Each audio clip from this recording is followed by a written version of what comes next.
Y en este día lunes comenzaremos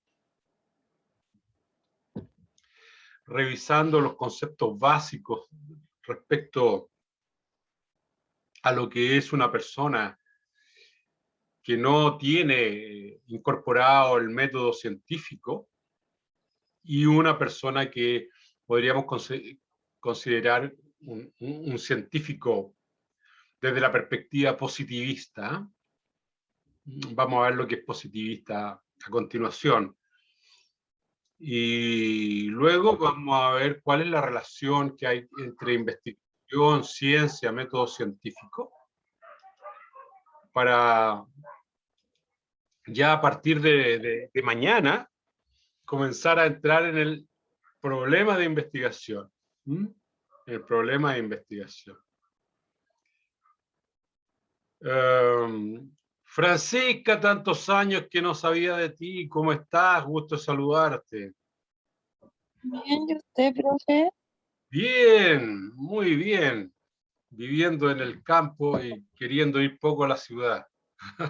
Pero ya a partir de mañana las clases prácticas se inician, así que mañana me toca clase a las 8 de la mañana con la gente de gimnasia. Qué rico. Así que a mí me parece estupendo porque me gusta mucho eso. Bien, voy a compartir pantalla para comenzar a hablar de lo que estábamos conversando respecto a este tema que decimos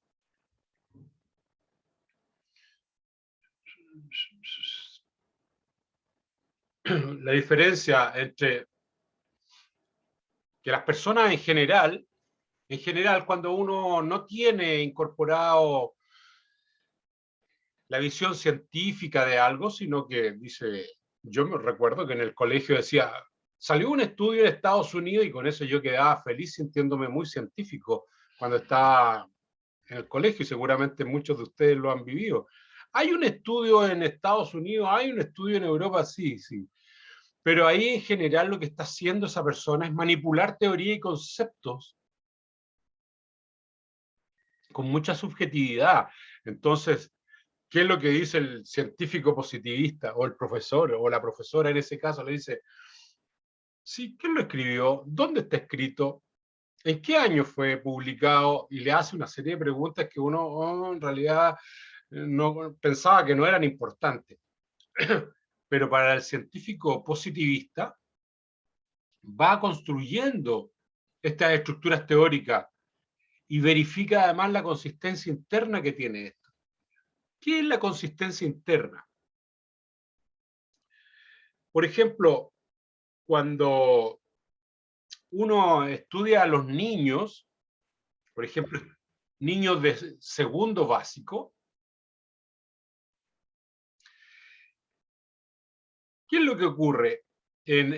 Sobre todo en el ámbito de la educación física, donde uno está enseñando patrones motores, está estimulando patrones motores de la carrera, por ejemplo, y hace una intervención durante un mes. Y después dice, ve, el niño aprendió a correr muy bien, está corriendo mucho mejor que antes. Pero la duda que queda ahí es la siguiente. El niño mejoró, desarrolló su estructura de carrera producto de la estimulación o de las prácticas que hizo en la clase o simplemente porque maduró y creció. Entonces, ¿cómo se puede aclarar esa duda?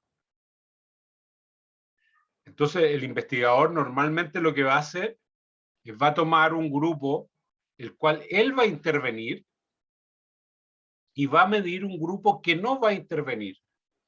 Entonces, a un grupo le aplica estimulación y a otro grupo no le aplica estimulación.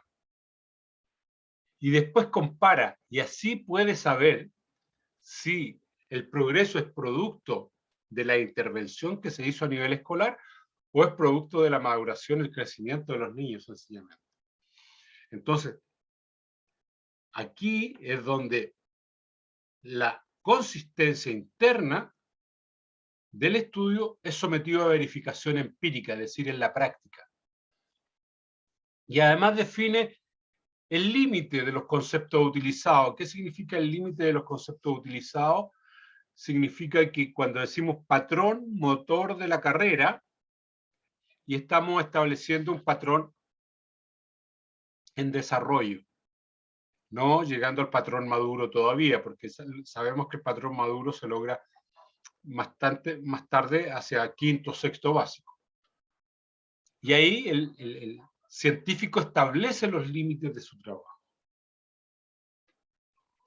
Por otro lado, las personas en general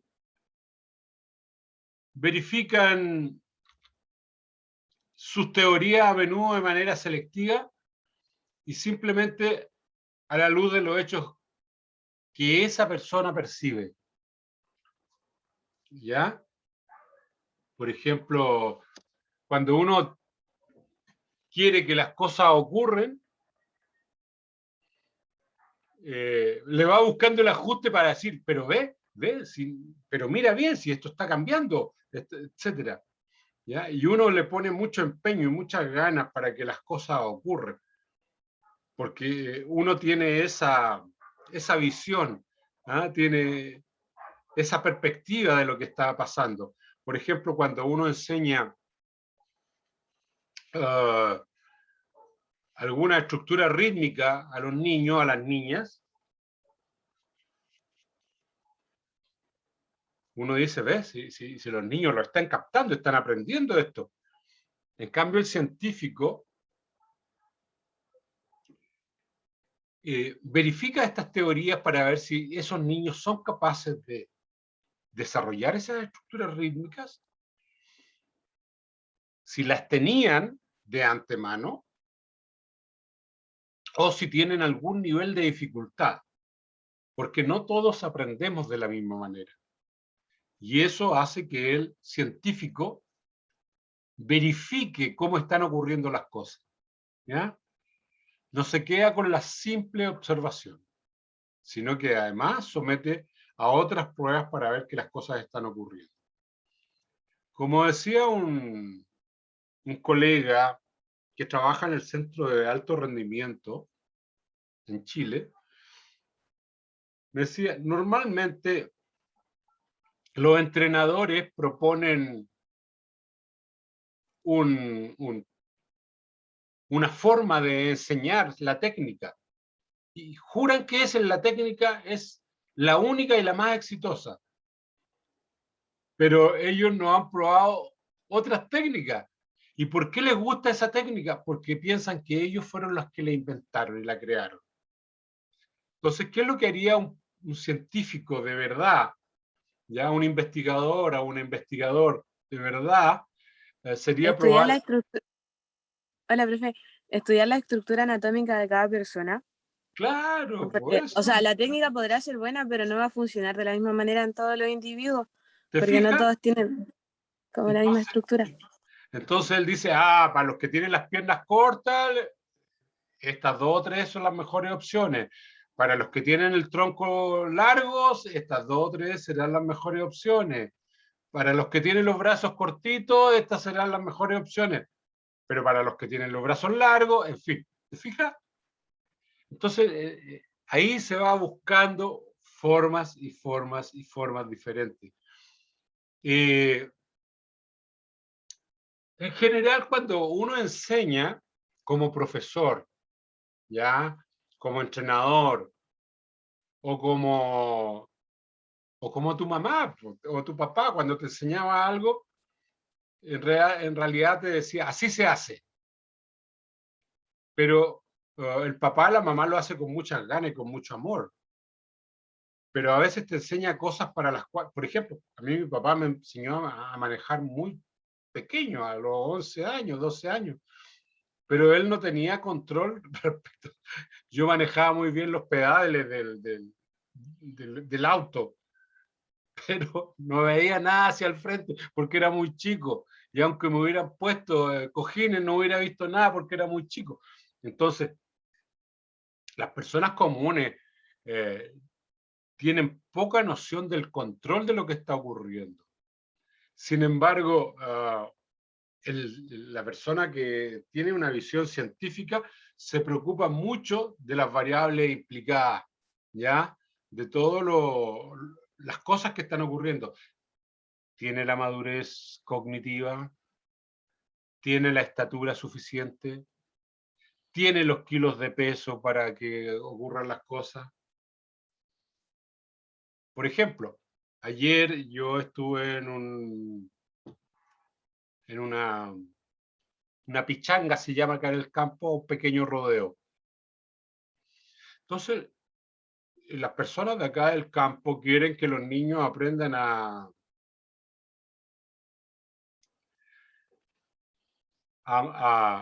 mover los animales como los mueven ellos, los adultos. Pero un niño pesa 40 kilos, 50 kilos, y ellos pesan sobre 70, 75. Entonces eso hace una diferencia enorme cuando quieren mover un animal, un caballo, ¿te fijas? Entonces ellos lo hacen por tradición, pero no van graduando el nivel de dificultad de manera adecuada. ¿Te fijas? Y los niños en general tienen muchas lesiones, ¿ah? Salen volando de la cabalgadura porque en un frenaje brusco, claro, no tienen la fuerza necesaria para tener el control.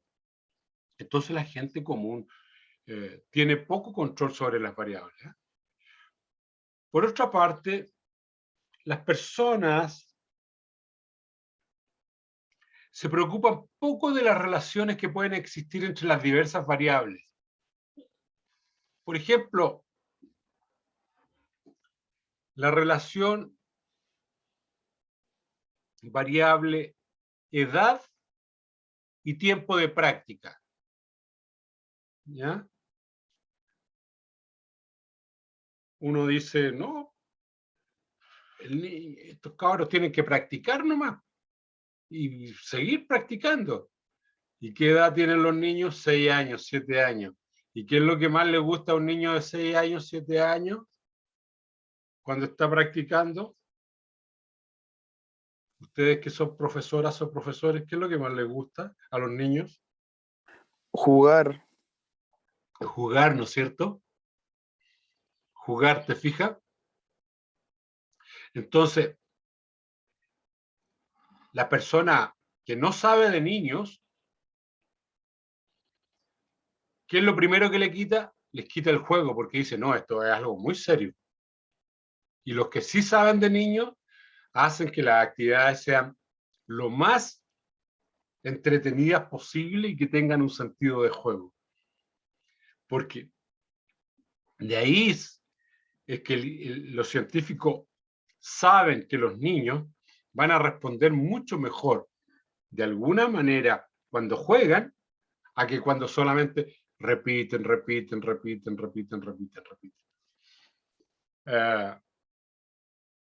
Yo tengo algunas nietas y nietos con los cuales me entretengo mucho.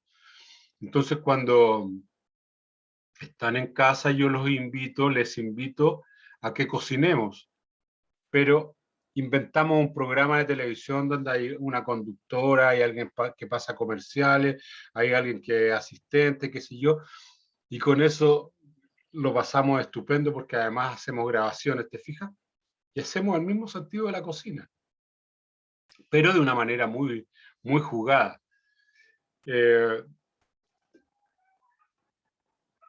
Las personas que entienden de ciencia van a aprovechar la relación entre esas variables y le van a sacar partido. ¿Ya? Por otro lado, las personas comunes a menudo aceptan explicaciones metafísicas. No, es que las noches de luna llena, bueno, el científico positivista no puede aceptar este tipo de explicación y tiene que ir e indagar efectivamente por qué están ocurriendo esas cosas. ¿Ya? ¿Cómo es que están ocurriendo? ¿Por qué están ocurriendo? ¿De qué manera pasan esas cosas? Entonces, ¿qué es lo que empieza a pasar cuando nosotros no tenemos formación científica? Que encontramos que son muy pesados los profesores o los investigadores cuando te preguntan con detalle las cosas. ¿Ya? Cuando yo me estaba formando como investigador,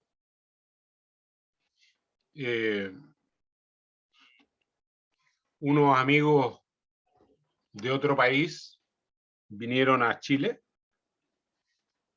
y me hacían preguntas sobre las cuales yo no tenía idea porque nunca me había preocupado. Por ejemplo, ustedes saben cuál es la variedad de árbol que hay en las calles de Viña del Mar, que se plantan en la calle.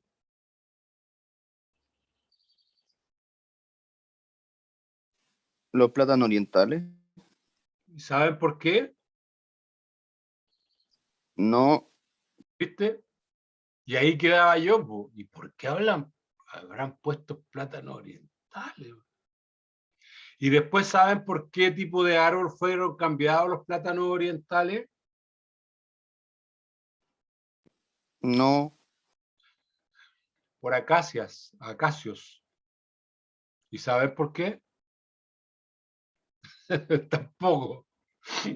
¿Te fijas? Entonces, hay una serie de cosas que ocurren a nuestro alrededor que nosotros no le damos importancia.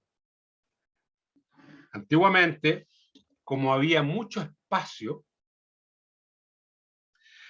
y en general no existían edificios y había mucho espacio entre la calle, la vereda y la casa, se permitían plantar estos grandes árboles. Razón que no necesitaban mucha agua, que eran amistosos hasta la primavera cuando empiezan a salir esa espora que hace que la gente que es alérgica sufra mucho, ¿ya? Y hoy día se dan cuenta que esos árboles no se pueden plantar en las nuevas construcciones, en las nuevas poblaciones, en las calles. ¿Por qué? Porque los espacios se han reducido mucho.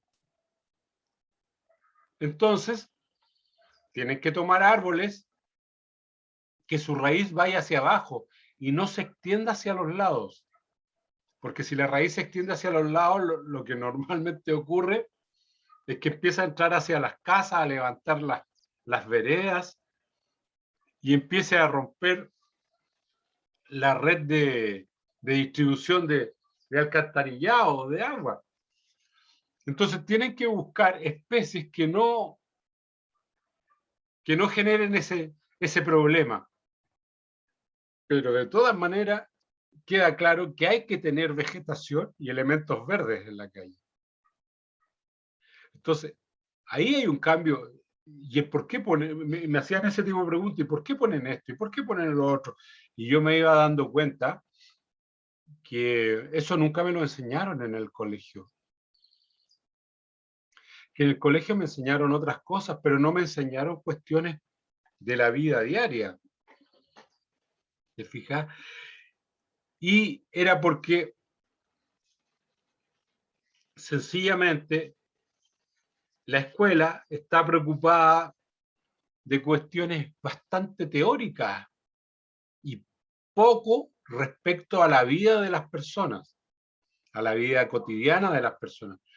Por ejemplo, en educación cívica, que no existe o existirá, no sé, ¿cómo este tema de los diputados? ¿Qué hacen los diputados? ¿Qué hacen los senadores?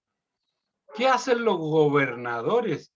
¿Qué hacen los secretarios ministeriales? ¿Cuál es su rol? ¿Cuál es su función? En fin, una serie de cuestiones que uno las va aprendiendo si se interesa, si no, no está dentro del ámbito de las competencias que uno puede tener.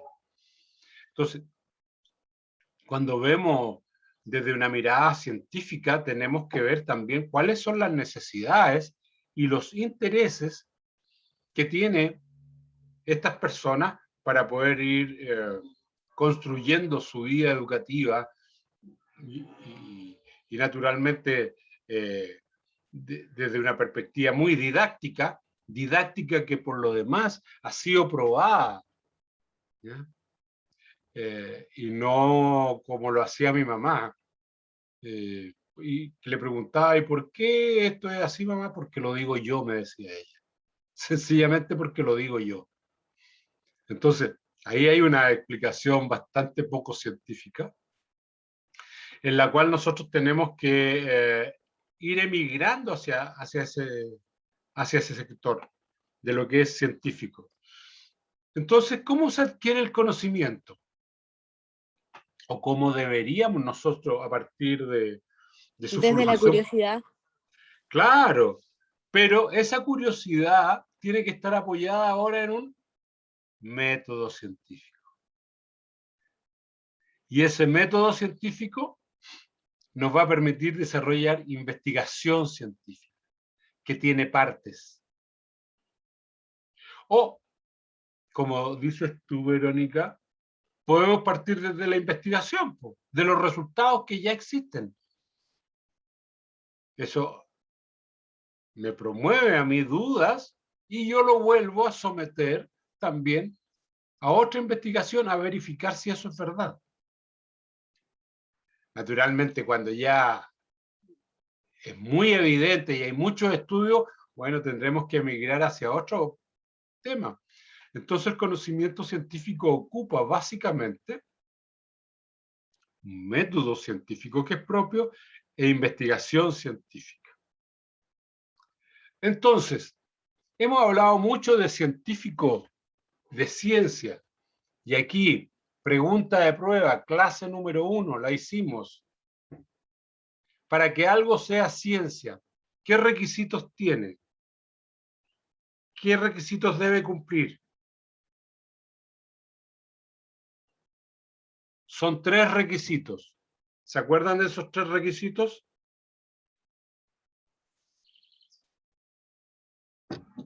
Lo vimos en la clase número 1. Que sea comprobable a través de un mismo método. Eso es método científico ya. Tiene que tener un lenguaje propio. Sergio, bien, excelente. Te acordaste. Sí. O lo leíste en tus apuntes.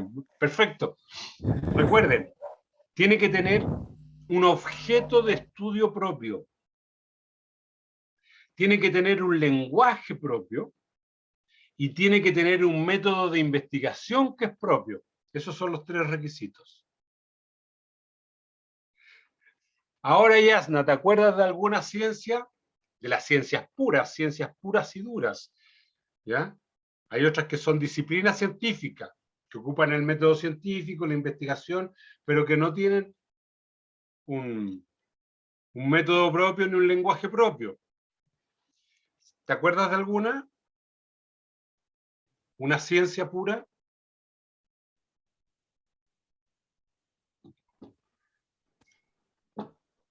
La bioquímica. La química. Porque la bioquímica es una relación entre biología y química, y las dos son ciencias, la biología y la química. Bien, Yarna, perfecto.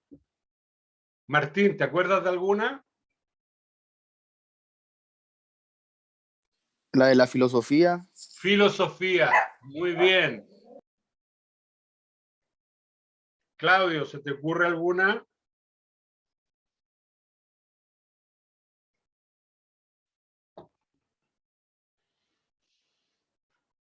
Sergio, ¿se te ocurre alguna ciencia? Sociología. Sociología, muy bien. Muy bien. Verónica, ¿se te ocurre alguna? ¿La matemática? Matemática, perfecto. Francisca, ¿se te ocurre alguna? Fisiología. No. No. Porque, ¿qué hace la fisiología?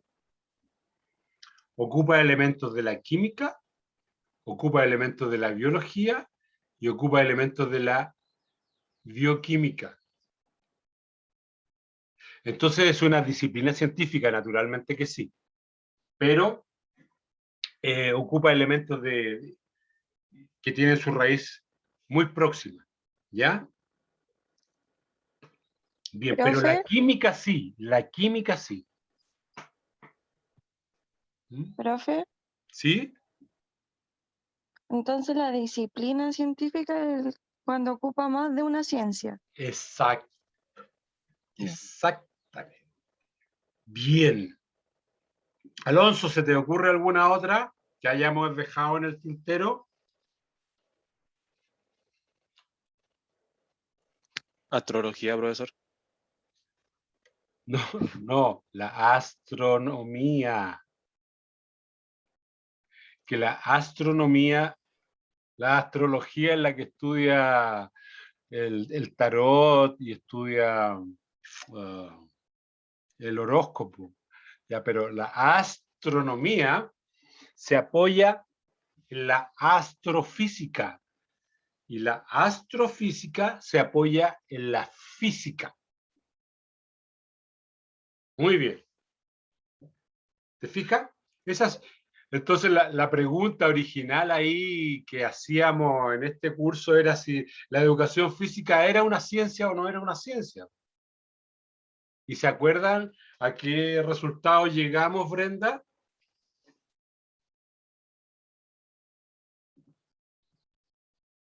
Si la educación física es o no es una ciencia.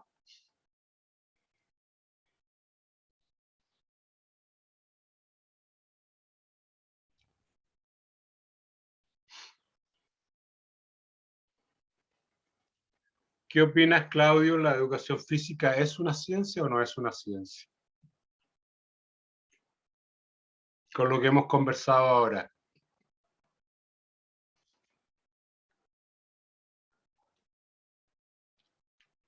Martín, ¿se te ocurre algo respecto a si es o no ciencia?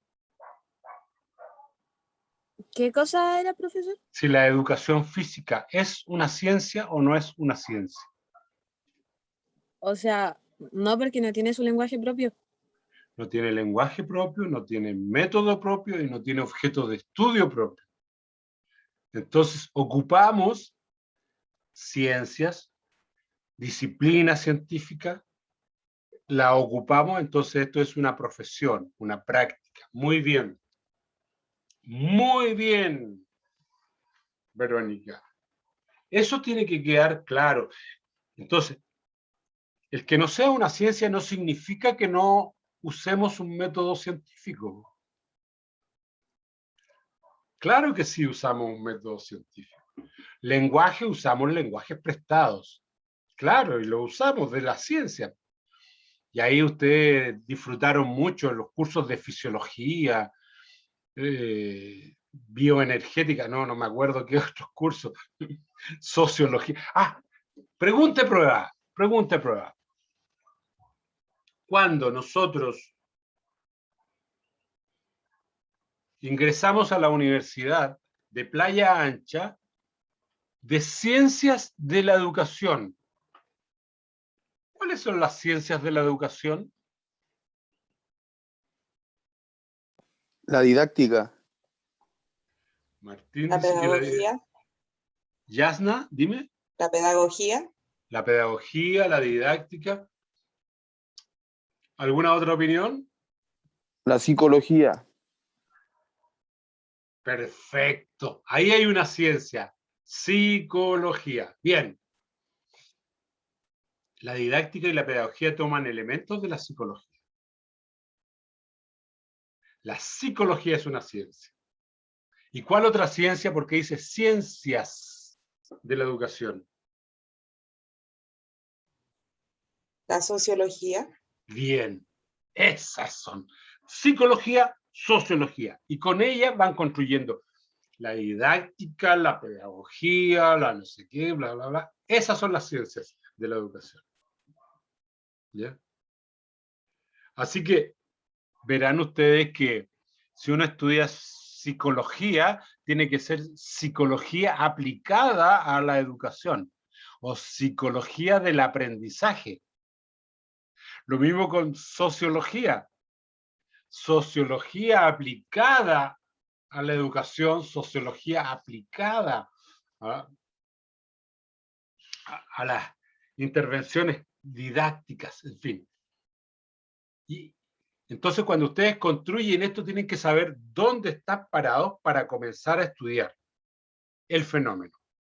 Entonces, ¿qué es lo que hace un investigador? Un investigador o investigadora, ¿ya? Detectan problemas. Detectan problemas. ¿Mm? Y después, cuando tienen detectado el problema, buscan o proponen vías de solución. Mira, los niños no están aprendiendo. Vamos a buscar otras formas para que los niños estudien, aprendan, practiquen. Y ahí las ponemos a prueba. Y después vamos resolviendo ese problema hasta donde sea posible. ¿Ya? ¿Por qué se dice hasta donde sea posible? Porque, por ejemplo, mira, los niños en general en Chile no saben nadar. Tienen poca experiencia en el agua. Busquemos algunas soluciones. Bueno, hagamos un programa donde los niños puedan ir a la piscina municipal, del IND, qué sé yo. Pero naturalmente los niños que vamos a llevar van a ser 20, 30, 40, pero no vamos a resolver todo el problema. ¿Te fijas? Entonces, hasta donde es posible, ¿no? ¿Yeah? Entonces, cuando nosotros entramos en el ámbito de la investigación, tenemos que tener preguntas muy específicas, y aquí dice Bunge, y probablemente fructíferas, es decir, preguntas que nos permitan desarrollar investigación en la medida de lo posible. ¿Ya? Por ejemplo,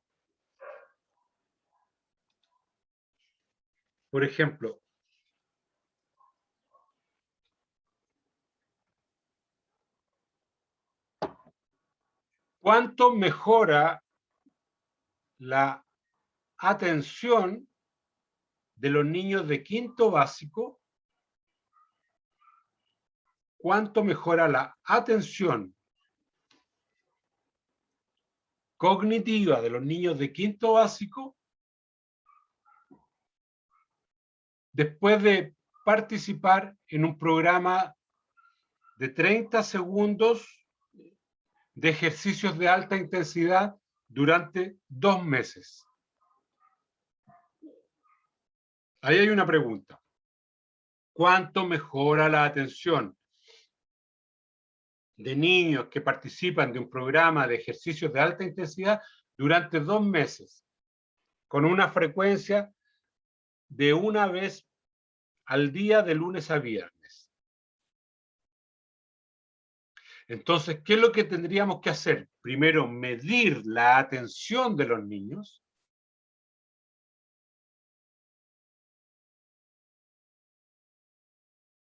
Segundo, un grupo lo sometemos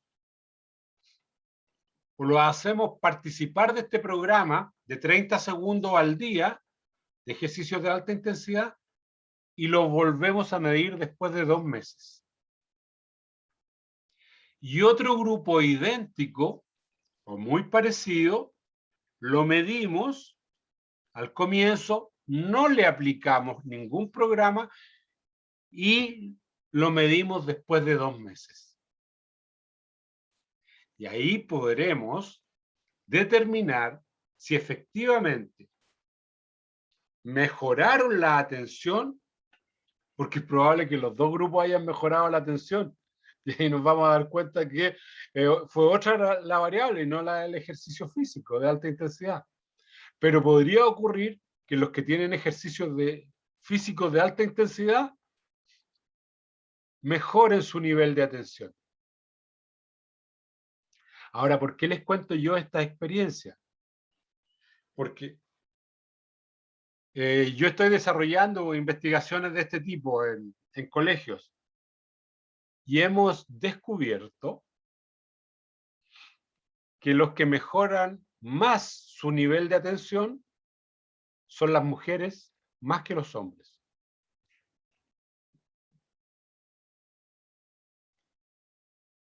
Y lo segundo que hemos descubierto, que con ejercicios de alta intensidad, de corta duración, una vez al día, efectivamente mejoran la atención, que es una habilidad cognitiva. Entonces hay que buscar cómo medir esa habilidad cognitiva. Ver que una persona les haga el programa a los estudiantes y después volver a medir. ¿Te fijas?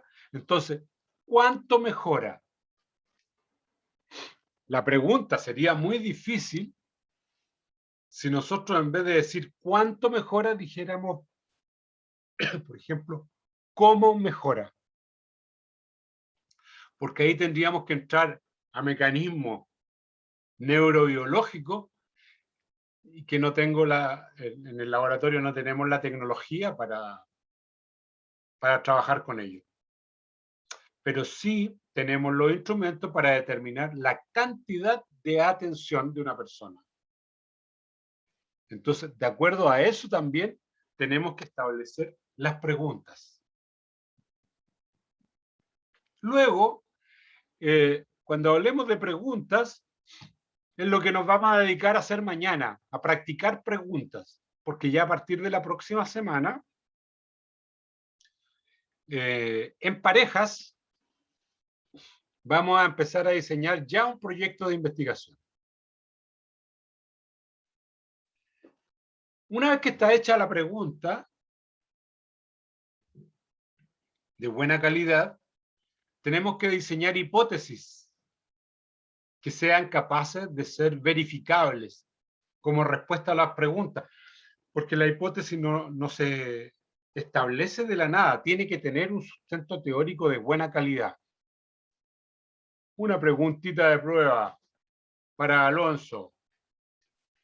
¿Se te ocurre, Alonso, qué es una hipótesis?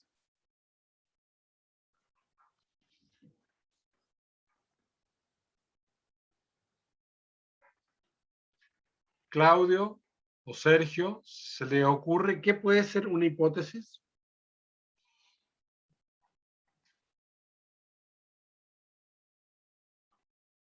Una hipótesis, un cuestionamiento que uno no sabe si es verdad o mentira, pero que lo va a descubrir a lo largo de todo el estudio.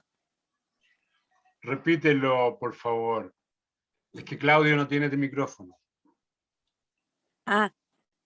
Es un cuestionamiento, una propuesta, una frase que sea verdad o mentira, pero que uno lo va a descubrir a lo largo de toda la investigación. Y la va a comprobar esa hipótesis o la puede como rechazar, refutar. Está casi perfecta la respuesta. Una hipótesis es a partir de todo lo que tú has estudiado y has fundamentado y has hecho en tu proyecto. Como diría un amigo muy elegante que tengo yo, dice, es una respuesta plausible.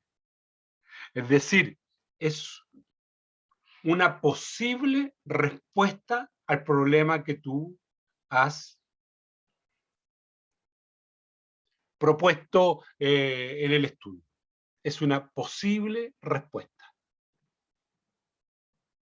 Entonces, para saber si es posible, tenemos que desarrollar el estudio y ver si efectivamente esa es la respuesta. Entonces, cada vez que nos proponemos un estudio, yo me propongo también una respuesta. Si hacemos esto, Entonces el resultado debería ser este. Y eso es lo que dices tú, una hipótesis.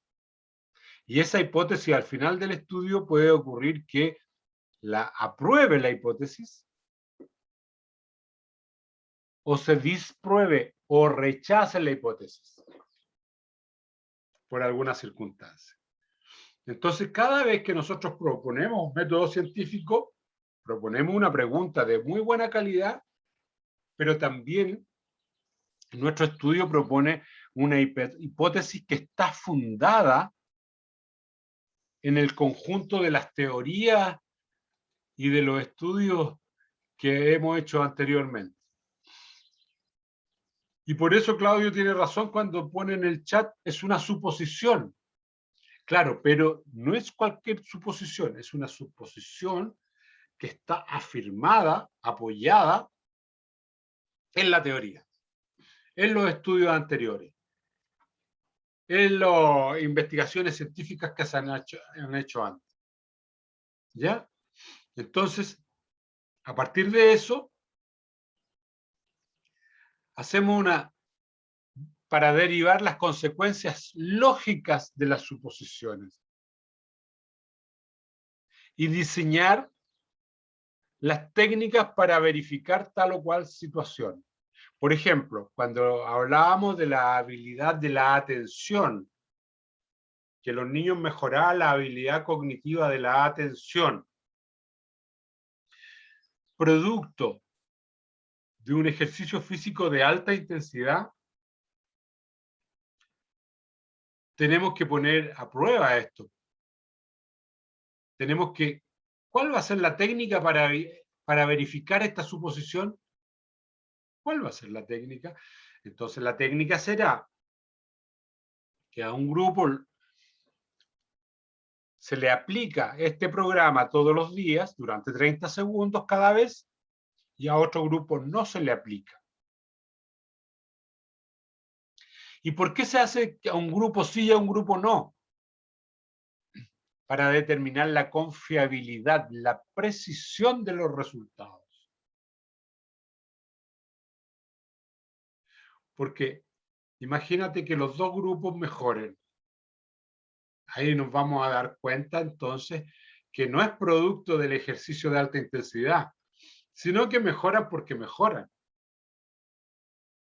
Ahora, hay profesoras que se apoyan en la evidencia científica, por ejemplo, en primer año básico. Dice, los niños, hasta septiembre hay que estimularlos. Pero después de la primavera comienzan a leer.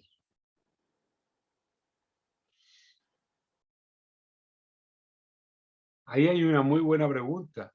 ¿Será que el clima, en la estación del año, es un facilitador del aprendizaje de la lectura? Mira qué interesante, ¿eh?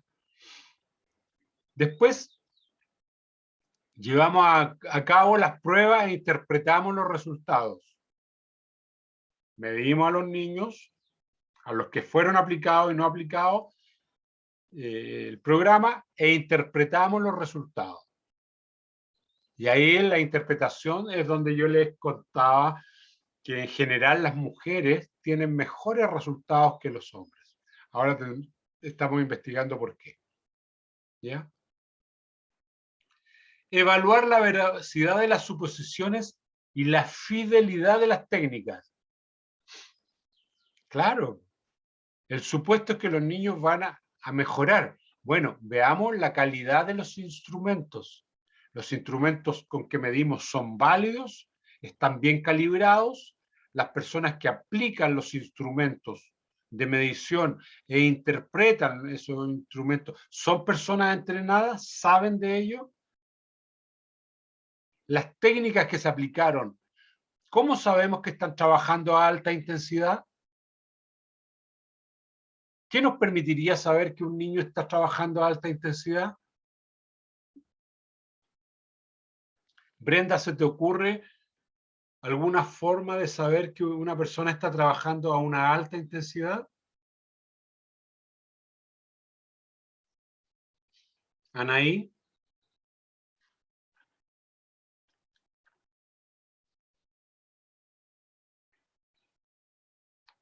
Francisca, ¿se te ocurre a alguien cómo saber que estás trabajando a alta intensidad?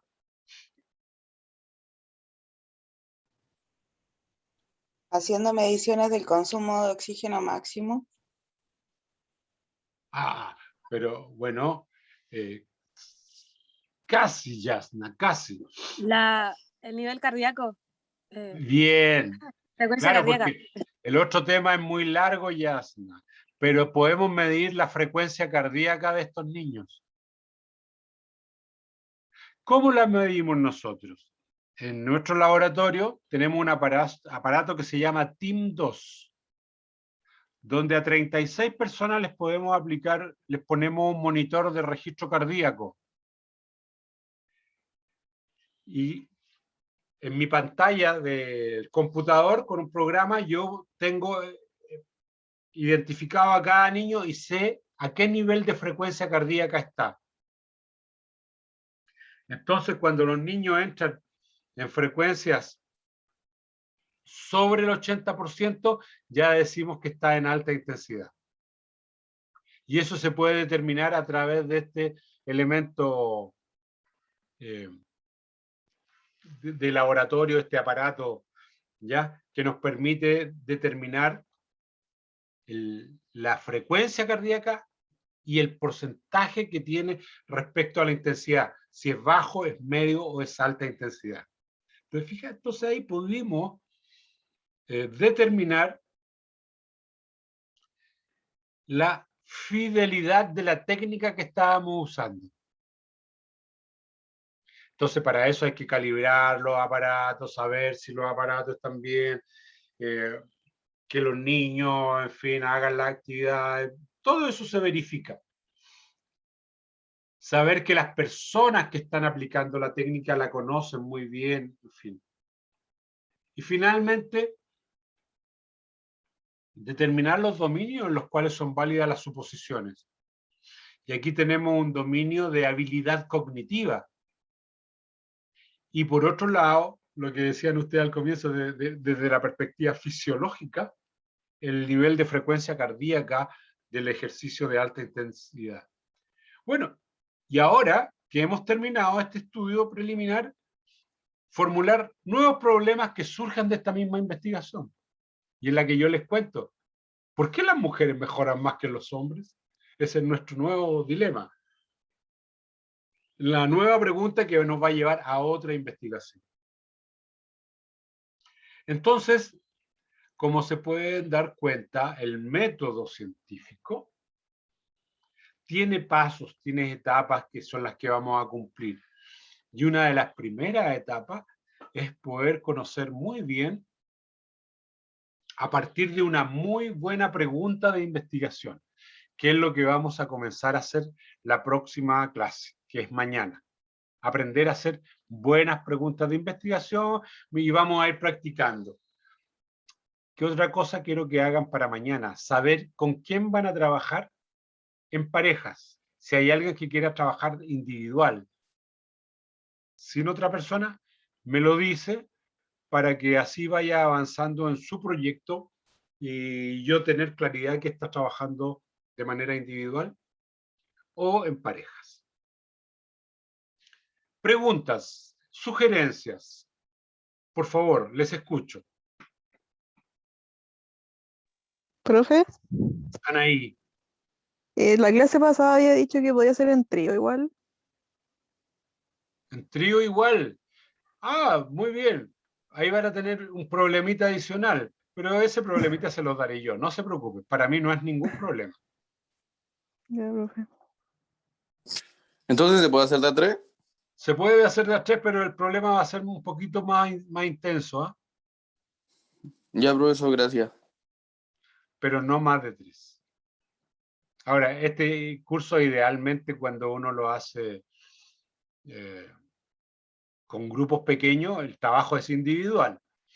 y vieran ustedes cómo mejoran los trabajos individuales respecto a cuando se hacen en grupos de 3. Grupo de 2 funciona bastante bien también, pero esa es una decisión de ustedes. Para mí no es problema. Lo importante es que aprendan sobre investigación. ¿Mm? ¿Alguna pregunta, Brenda? Yasna.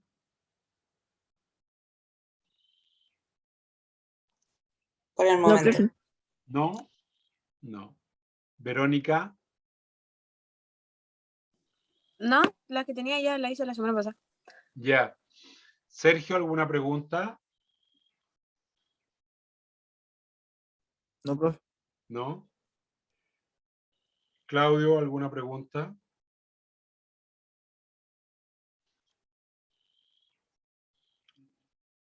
Bien. Martín, ¿alguna pregunta? No, profe, todo claro. Bien. María Francisca. No tampoco. Oye, nunca te había dicho ni Francisca ni María Francisca, siempre te había dicho Pancha, Panchisca. Siga diciéndome así nomás. Ya. Alonso, ¿alguna pregunta? Kevin, No, profe, ninguna. bien. Anaí, ¿alguna otra pregunta? No, profe. ¿No? Ya. Entonces, mañana, cuando nos encontremos, vayan pensando en algunas buenas preguntas de investigación y sobre ese tema vamos a abordar la clase de mañana. Y me van a entregar entonces con quién van a trabajar su proyecto, porque ya el proyecto lo comenzamos a formar a partir de la próxima semana. ¿Ya? Cuídense mucho, un abrazo, que tengan un lindo día. Beban agua porque va a hacer mucho calor. ¿Ya? Que estén bien. Chao, chao. Chao. Gracias, profe. Usted Chao. también. Chao, Profe. profe. Que estén bien. Chao, chao. Ay. Verónica, después los vamos a tener que volver a medir, ¿ah? Para ¿Por ver qué? cómo están. Ya, Ah, chao. profe. Ah, No, si ahora estoy como avión. ¿estáis como avión? Sí. O sea, es que estoy con nutricionista. Así Ah, que bien. ahora me hago las mediciones todos los meses. ¿Sí? Ya, ya, bien. Pero Así que, igual falta un poco. Pero estamos no, bien. pues, lo que pasa es que después uno siempre cree que falta. Pero bueno, está bien. ¿Ya? Sí, Mientras lo ahora, disfruten. ¿cómo se llama? Ya el porcentaje de grasa está en menos de 30. Ah, ya. Uy, está bueno eso, ¿eh? Ya. Sí, sí. Estoy como avión. Sí. Ya, profe, Chao. nos vemos. Pues, Chao. chao, chao.